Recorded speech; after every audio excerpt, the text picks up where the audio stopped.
Hello students, welcome back for session 3 part 2. So already we have discussed the types of fixtures. Fixtures are broadly divided into two types, wise fixtures and milling fixtures. So మనకు fixtures ని రెండు విధాలుగా మనము classify చేయొచ్చు, vise fixtures and milling fixtures. So broad classification కి వచ్చినప్పుడు vise fixtures and milling fixtures కింద మనం క్లాసిఫై చేయొచ్చు.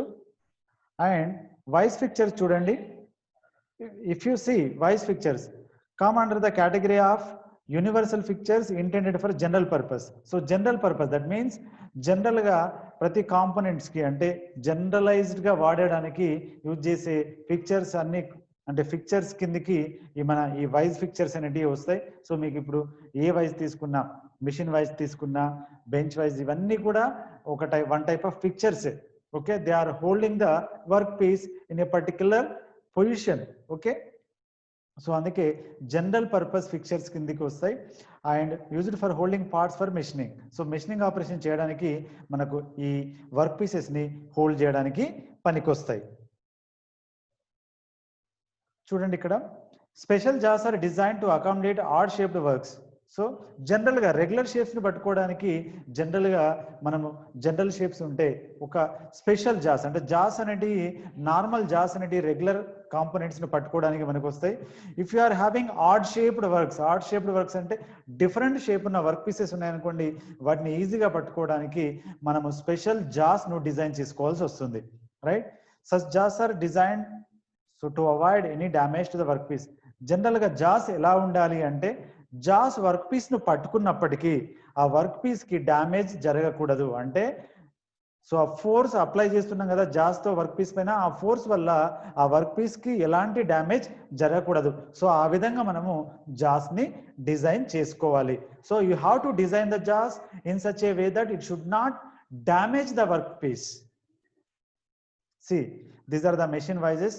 సో ఇక్కడ చూడండి, రౌండ్ వర్క్ పీస్ ను పట్టుకోవడానికి, సో ఇక్కడ మీకు ఇది ఒక రౌండ్ వర్క్ పీస్ ఉంది, మనకు ఒక ఫిక్స్డ్ జా ఉంది, ఒక స్లైడింగ్ జా ఉంది, ఈజీగా పట్టుకోగలుగుతుంది. రైట్, ఇక్కడ మీకు చూడండి, ఇక్కడ ఒక వర్క్ పీస్, ఇక్కడ ఒక ఫిక్స్డ్ జా, ఓకే, ఇక్కడ స్లైడింగ్ జా ఉంది. ఈ స్లైడింగ్ జా తోటి మనకు angle section, so this is your angle section. Work piece ఏ విధంగా ఉంది, యాంగిల్ సెక్షన్. సో ఈ విధంగా మనం ఈ యాంగిల్ సెక్షన్ తోటి యాంగిల్ సెక్షన్ ను ఈ విధమైన జాస్ తోటి పట్టుకోవచ్చు. అంటే ఇదొక రకమైన జా, ఇదొక రకమైన జా. అంటే based on your shape of the work piece, అంటే మీ వర్క్ పీస్ షేప్ ను బట్టి మీ యొక్క జాస్ డిజైన్ అనేది మారింది చూడండి. సో ఆ విధంగా డిఫరెంట్ డిజైన్స్ అంటే డిఫరెంట్ స్పెషల్ జాస్ ను మనం డిజైన్ చేసుకోవాలి. ఆ జాస్ కూడా ఎలా ఉండాలి అంటే, it should not damage the surface of the work piece to be holded. అంటే పట్టుకునే వర్క్ పీస్ యొక్క సర్ఫేస్ ని అది ఎలాంటి డ్యామేజ్ చేయకూడదు. And if you see this one, this is also a machine vise. Already మనకు తెలుసు మెషిన్ వైజ్ అంటే, సో ఇక్కడ మనకు ఫిక్స్డ్ జా ఉంది, ఇక్కడ మూవబుల్ జా ఉంది. మనము దీన్ని రొటేట్ చేసినప్పుడు ఏమవుతుంది, ఈ మూవబుల్ జా అనేది మూవ్ అవడం వల్ల ఈ వర్క్ పీస్ ని హోల్డ్ చేయగలుగుతాం. ఇది మిషన్ వైజ్ అంటాం మనం. ఇది చాలా మ్యానుఫ్యాక్చరింగ్ టెక్నాలజీ 1లో ఈ వర్క్ హోల్డింగ్ డివైజెస్ లో ఈ మెషిన్ వైజ్ అనేది మనం నేర్చుకుని ఉంటాం. C this is milling wise. Okay, so milling purpose అంటే మనం మిల్లింగ్ అప్లికేషన్స్ కి వాడే వైసెస్. సో ఇక్కడ ఒక వర్క్ పీస్ ని పట్టుకున్నది, ఇక్కడ ఒక వర్క్ పీస్ ని పట్టుకుంది. అంటే ఈ విధంగా ప్రతి దగ్గర కూడా చూడండి, ఇక్కడ ఈ వైజెస్ అన్ని కూడా ఎందుకు మనకి వస్తున్నాయి, to hold the work piece in a particular position, in a particular location we can say. Okay, so ఒక పర్టికులర్ పొజిషన్ లో కానీ ఒక పర్టికులర్ లొకేషన్ లో వర్క్ పీస్ ను పట్టుకోవడానికి పనికొచ్చే వైజెస్ ని జనరల్ గా మనము వైజ్ ఫిక్చర్స్ అంటాం. రైట్, సో అది ఏ పర్పస్ వాడుతున్నాం, ఇక్కడ మిల్లింగ్ కోసం వాడుతున్నాం కాబట్టి మిల్లింగ్ వైజ్ అంటున్నాం. సి దిస్ వన్, ఇక్కడ చూడండి, this is a fixed jaw, this is a movable జా. ఓకే, ఇక్కడ మీకు చూస్తే ఒకటి ఫిక్స్డ్ జా ఉంది, ఒకటి మూవబుల్ జా ఉంది. See this is your fixed jaw and this is a movable jaw. So మీకు ఇక్కడ దీన్ని రొటేట్ చేసినప్పుడు ఏమవుతుంది, ఇది అటు ఇటు పైకి ఇలా మూవ్ అవుతుంది, ఇటు అండ్ ఇటు ఇలా మూవ్ అవుతుంది, రైట్? దీన్ని మనం రొటేట్ చేసినప్పుడు అటు ఇటు మూవ్ అవుతుంది.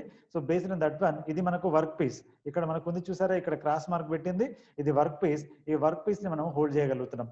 సో మనకు ఈ సర్ఫేస్ ఇక్కడ ప్యారలల్ గా ఉండేటట్టు, ఈ సర్ఫేస్ ప్యారలల్ గా ఉండేటట్టు మనం హోల్డ్ చేయాలనుకుంటున్నాం అనుకోండి.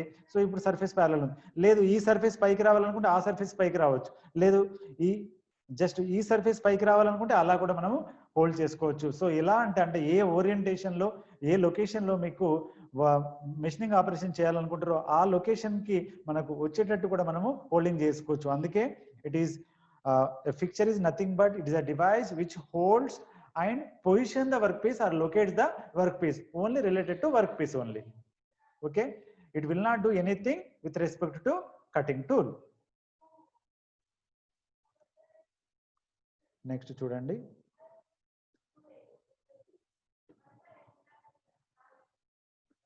see what is this one, 3-jaw chuck. ఎందుకు పనికి వస్తుంది ఇది? it is holding the workpiece. Okay, it is also a vise fixture. Okay, what is this one? This is nothing but a magnetic vise. This is also used to hold the workpieces. Milling fixtures. So milling fixture చూడండి, these are special fixtures intended for a specific operations. Specific operation కోసము మనము design చేసుకున్న fixtures ని general గా అవి milling fixtures అనేది ఆ కేటగిరీలోకి వస్తాయి. So it is a work holding device which formally clamp to the table of the milling machine. So milling machine కి క్లాంప్ చేయబడి ఉంటుంది, మిల్లింగ్ మిషన్ యొక్క టేబుల్ కి, వర్క్ టేబుల్ కి, right? And it holds the work piece in correct position as it travels past the cutter or cutters. So ఏ విధంగా hold చేస్తుంది work piece ని? మనకు ఏ యాంగిల్లో కావాలో ఆ యాంగిల్లో హోల్డ్ చేసి పెడుతుంది. Okay, and it consist of a base, setting blocks, T bolts, clamps and locating pins. So ఇవన్నీ అంటే ఒక స్పెషల్ ఫిక్చర్ లో ఇవన్నీ కూడా ఉంటాయి. మీకు సెట్టింగ్ బ్లాక్స్ ఉంటాయి, బేస్ కింద బేస్ అటాచ్ చేయడానికి బేస్ ఉంటుంది, టీ బోల్ట్స్ ఉంటాయి, అండ్ క్లాంప్స్ ఉంటాయి, లొకేటింగ్ పిన్స్ ఉంటాయి, ఎందుకంటే మీకు కరెక్ట్ ఓరియంటేషన్ కావడానికి. సో ఇవన్నీ ఉంటే దాన్ని మనం ఏంటంటే స్పెషల్లీ డిజైన్డ్ ఫిక్చర్ అని అంటాం. See this one. Okay, milling fixture, right? So ఇక్కడ మనకు ఈ ఫిక్చర్ ని యూజ్ చేసుకుని అంటే మనం ఇది బేస్ ప్లేట్, ఇక్కడ బేస్ ప్లేట్ అనేది మిషన్ టేబుల్ కి మనకు అటాచ్ చేయబడి ఉంటుంది. మీకు ఇక్కడ ఈ డయాగ్రామ్ లో కాకుండా ఇక్కడ చూడండి, see this one. See, ఇక్కడ చూస్తే మీకు this is your work table. I will show you. ఇది మీకు ఇది వచ్చేసి మీకు వర్క్ టేబుల్. ఈ వర్క్ టేబుల్లో ఇక్కడ టీ స్లాట్స్ ఉంటాయి. టీ స్లాట్స్ లో మనం ఏం చేస్తున్నామంటే ఇక్కడ టీ బోల్ట్స్ యూజ్ చేసి ఇది ఏదైతే మీకు మిల్లింగ్ ఫిక్చర్ ఉందో, this is your milling fixture. ఈ మిల్లింగ్ ఫిక్చర్ యొక్క బేస్ ని ఇక్కడ మనకు ఏదైతే ఇక్కడ మీకు వర్క్ టేబుల్ ఉందో వర్క్ టేబుల్ కి క్లాంపింగ్ చేస్తాం. అంటే ఈ వర్క్ టేబుల్ ఈ మిల్లింగ్ ఫిక్చర్ కదలకుండా ఇక్కడ మనము టీ బోల్ట్స్ తో క్లాంపింగ్ చేస్తాం. క్లాంపింగ్ చేసిన తర్వాత ఇక్కడ చూడండి, you are having a setting block. Okay, so setting block ఉంది, దిస్ ఈజ్ యువర్ పార్ట్. ఈ పార్ట్ కి ఇది మనకు మిల్లింగ్ కట్టర్, ఇక్కడ ఉన్నది మిల్లింగ్ కట్టర్. సో ఈ మిల్లింగ్ కట్టర్ కు మనకు కావాల్సిన ఓరియంటేషన్ లో ఈ పార్ట్ ను పట్టుకుంటుంది, ఈ పార్ట్ ను పట్టుకుంటుంది ఈ మిల్లింగ్ ఫిక్చర్. సో ఆ విధంగా పట్టుకోవడానికి మనకు డిఫరెంట్ సెట్టింగ్ బ్లాక్స్ కానీ క్లాంప్స్ కానీ ఇవన్నీ కూడా పనికొస్తున్నాయి, right? So this is your milling cutter. ఇక్కడ మిల్లింగ్ కట్టర్ ని పట్టుకోవడానికి you are having a arbor, right? So ఇక్కడ చూడండి, మీకు ఇక్కడ చూస్తే ఇక్కడ ఫీలర్స్ గేజ్ అంటే డైమెన్షన్స్ కోసం feelers gauge and setting blocks for height కోసం. ఇదంతా కూడా మీకు ఈ పోర్షన్ మీరు జూమ్ చేసి చూస్తే ఈ విధంగా కనిపిస్తుంది అన్నమాట. ఈ పోర్షన్ జూమ్ చేస్తే మీకు ఏం కనిపిస్తుంది? సెట్టింగ్ బ్లాక్స్ కనబడతాయి, ఫీలర్స్ గేజెస్ కనిపిస్తాయి. అంటే మెజర్మెంట్ కోసం, ఎందుకంటే ఎంత డిస్టెన్స్ మూవ్ అవ్వాలి, ఎలా మూవ్ అవ్వాలి అనేది మనకు ఈ ఫిక్చర్ ఎలాంటిది డిసైడ్ చేయదు. కాబట్టి మనం ఏంటంటే ఎక్స్టర్నల్ గా మనం we are using setting blocks and feeler gauges to control the movement of the milling cutter. Okay, so but fixture మాత్రం ఏం చేస్తుంది? Just holding the work piece in a particular position, అంతవరకు మాత్రమే చేయగలుగుతుంది. See this one. Okay, milling mandrels, it is also fixture. Milling fixtures. So milling fixtures ఏం చేస్తారో చూడండి. To suit the contours of the various jobs, special jaws may be attached to the plain jaws of the standard vise. So milling fixture మనం already discuss చేసాం ఇంతకు ముందే. Milling fixtures are nothing but specially designed fixtures. Okay, so మనకు normal jaws, plain jaws పనికి రాకపోతే ఏం చేయాలి? Special jaws ని డిజైన్ చేసుకుంటాం. The varying The varying surfaces of the special jaws are hardened for longevity. అంటే మనకు wearing surface of the special jaws are hardened అంటే అది వేర్ అవుట్ అవ్వకుండా మనం ఏం చేస్తామంటే హార్డెనబుల్ అంటే it will be undergone for a heat treatment process. ఎక్కువ రోజులు రావడానికి అంటే వేర్ అవుట్ జరగకుండా ఉండడానికి మనం ఏం చేస్తామంటే ఇట్ విల్ బి అండర్గోన్ అంటూ heat treatment process, heat treatment చేస్తాం. చూడండి ఇక్కడ, సో మనకి ఇక్కడ మిల్లింగ్ కట్టర్స్ ఉన్నాయి. ఇక్కడ మీరు చూస్తే these are the milling cutters. Okay, we are not interested in this one.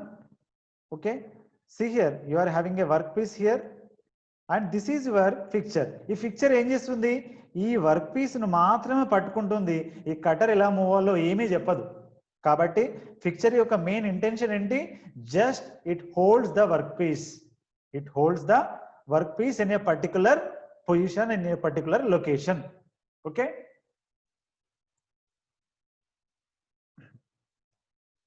see some design principles for milling fixtures.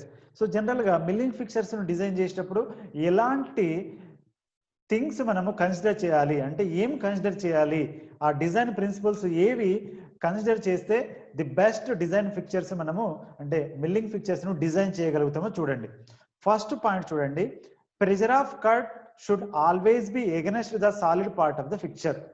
Okay, pressure of cut, okay, pressure of cut should be always against to the solid part of the fixture. ఇక్కడ మీకు చూడండి, ఇక్కడ solid part of the fixture వచ్చేసి this one.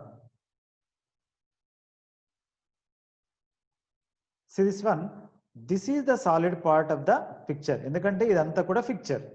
Okay, ఈ ఏదైతే hatching portion ఉందో అది picture. ఇది మీకు ఈ క్రాస్ మార్క్ పెట్టింది వర్క్ పీస్.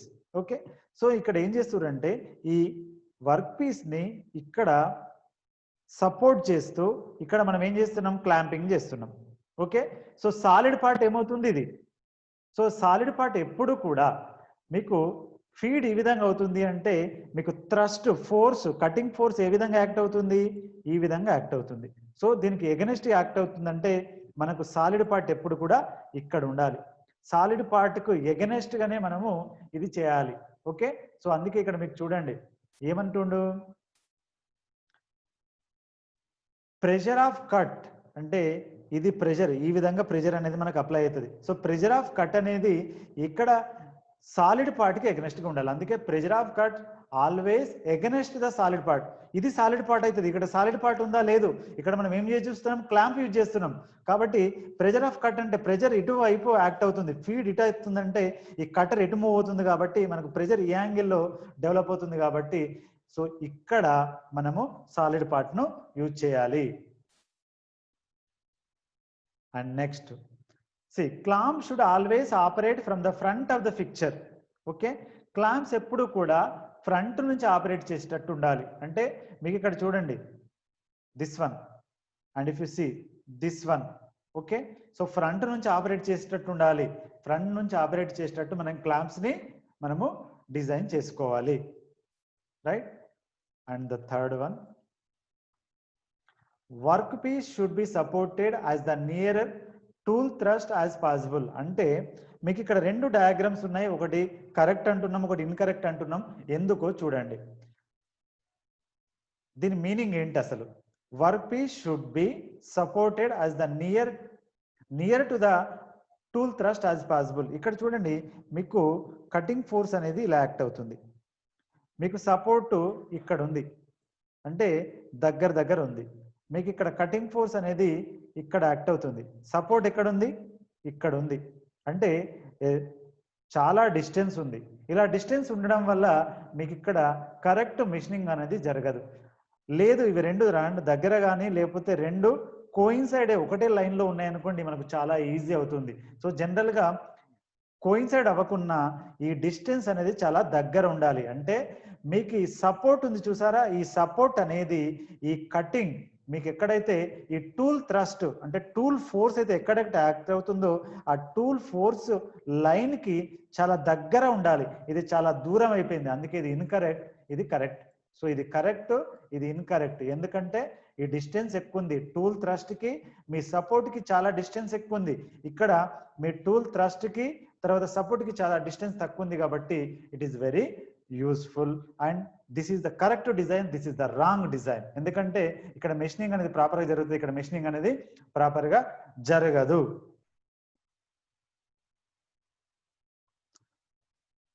సో సమ్మరీ చూసుకుంటే మనం ఇప్పటి వరకు పార్ట్ 1 అండ్ పార్ట్ 2 లో కలిపి ఫిక్చర్ అంటే ఏంటి, ఫిక్చర్ కి జిగ్ కి డిఫరెన్స్ ఏంటి, types of fixtures like vise fixtures, milling fixtures ఏంటి నేర్చుకున్నాం.